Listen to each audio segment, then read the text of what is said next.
It's clear that the human race needs monetary property in order to have property rights. And if you're going to have property, you would like perfected property. An example of defective property would be I sell you swampland in Florida. That's not as good as selling you a block of Manhattan built on granite. I think people intuitively understand a building that'll last 100 years is better than a building or a shack that's made of palm fronds. One property is better than the other. Swampland is not as good as granite land. I think Bitcoin is digital property, and so it's been engineered to be durable property with integrity over time. And I think that makes it a macroeconomic solution to the problem of monetary inflation or savings over the long term. And I would say on that basis, it replaces the mythical gold storage vault as a long-term store of value. But I think that the other thing that's critical to understand about Bitcoin is the digital part of the property. It's not just engineered property that's better than other types of property, but it's digital, which means that you could take $1 billion of property from a building, or $1 billion of land, or $1 billion of gold, or $1 billion of a company, or $1 billion of commodities, livestock, timber, coal, bushels of corn, whatever have you. You can take that $1 billion worth of property, you can dematerialize it to a set of private keys that have no mass, no weight. And that means you can move it at the speed of light. And the second thing you could do is program it. So if I can dematerialize $1 billion, then I can program it. And if I can program it and move it at the speed of light, and I can compress it so it takes no space, I can put it on a mobile device.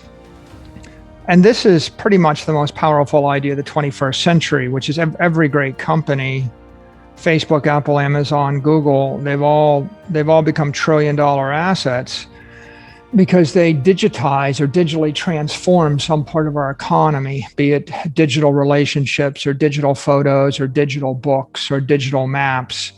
If you have digital property, it means that you can give property to 8 billion people on a mobile phone that costs $50. And at that point, the property gets smarter at the speed that the chip gets smarter. And so I think intuitively we understand that digital maps are better than maps. Google's a $1 trillion company because it has digital maps. And the difference is the digital map tells you whether you should go to the restaurant, how to get to the restaurant, helps you avoid the traffic on the way to the restaurant. And increasingly, I think people are concluding that digital map will actually drive your car to the restaurant. That's a much better map than a Rand McNally map that came printed on some paper. And that's why Google is worth what it's worth. I think that digital property is the same idea, which is I take my money, I put it in the palm of my hand, and now I can move it 1 million times a second. I can search 100 million companies in the world and find the one company for Saturday afternoon that's willing to pay me a yield on my property or rent it from me. And the idea that I could actually shop my property or my money to 100 million companies 1 million times a second is a big idea.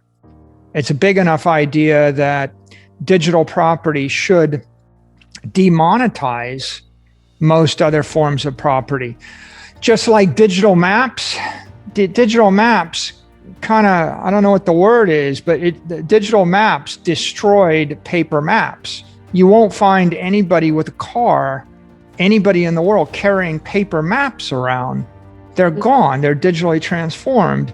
And digital music, took out all of the CDs and the phonographs and the records. No one hires an orchestra to come into their home to play music for them. They use their mobile phone plugged into Pandora or Spotify. And so digital property is the basis of the 21st century economy. And that's why the world needs Bitcoin. I think that that there are a lot of strategies for investment. One strategy is just to buy property and hold it for 100 years. Mm-hmm. That's like the equivalent of like buying all the land in New York City and just holding the land and being a landlord. I think there are other business strategies like renting, like generating yield, trading it, developing it, building buildings on it, building companies in the buildings on it, becoming investment bankers, buying and selling the companies in the buildings on the land. All of these are different things you can do. MicroStrategy's strategy is just to buy it and to hold it. That primarily is because of of the accounting, the tax, and the corporate governance issues that we face. That it's exponentially harder for us to do other things, and our strategy that we've disclosed and articulated to our shareholders is to acquire and to hold Bitcoin. But I've no doubt other companies and other investors will do more things than just buy and hold. Where do you see Bitcoin going in the second half of the year? Do you have any thoughts on that? Well, it's difficult to predict near term, and our strategy is a decade-long strategy, which is just to buy it when we have free cash flows and hold it. And so we've just consistently been acquiring Bitcoin month by month, quarter by quarter, and expect to continue to do it. My general view of the fundamentals of Bitcoin is they've dramatically improved over the last 12 months and even over the last 6 months. I think institutional adoption has improved. I think that the Bitcoin mining sector has matured. I think there's a lot of institutional capital that has been flowing into Bitcoin, has continued to flow into Bitcoin. And I think the regulatory environment is clarifying, and it's becoming, and every single month that goes by, there's more information and more clarity. And all of those things are giving institutional investors more comfort. I think today there is a story of $125 million being invested in one Bitcoin miner. 2 days ago was a story of another Bitcoin miner coming public, raising $100 million to come public. Last week was a story of another Bitcoin miner that's going to come public. A few days before that, another company coming public. I think that by the end of the year, you'll probably have somewhere between 15 and 20 publicly traded Bitcoin companies. And with all of those companies with access to the capital markets, I think that that's very stabilizing and legitimizing for Bitcoin. And also they're serving as channels to allow large pools of capital to flow from conventional assets into Bitcoin via their securities that they're issuing. So 12 months ago, there wasn't any public company on my radar that had more than $1 million or $2 million worth of Bitcoin on their balance sheet. Right now, there are billions and billions of dollars of Bitcoin on balance sheets of publicly traded companies.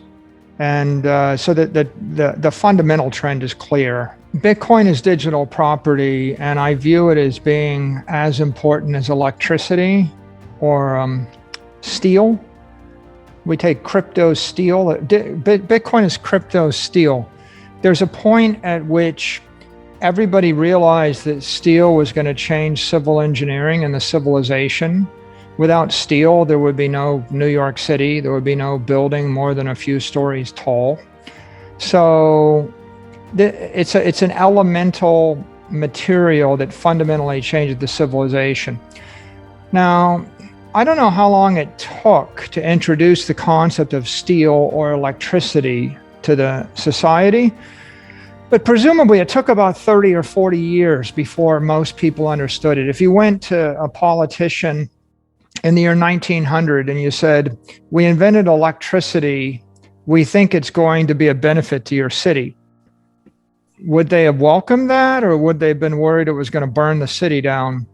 And if you went to a bakery or a restaurant or a shipbuilder or any business person, or you went to a minister and you said, "I have this electricity thing," what would they think? If you went to a journalist, what would they think? It takes 1,000 hours to really understand this well. It takes 100 hours to understand it not well. And in 10 hours, you get confused a little bit. And after 10,000 hours, maybe you master it. So, if you think about Bitcoin like that, digital property, crypto steel to build this 21st century cyber economy, okay, that kind of blows people's minds. Now, we're living in year 2 of institutional adoption of Bitcoin. As I was saying, a year ago, you couldn't find a single public company with $1 million or $2 million of Bitcoin on their balance sheet. So in the past 12 months, CFOs and CEOs and journalists and politicians and senators and mayors and governors and presidents are all being asked to have an opinion on Bitcoin. And it's like showing up a year after inventing steel and saying, I have this new thing.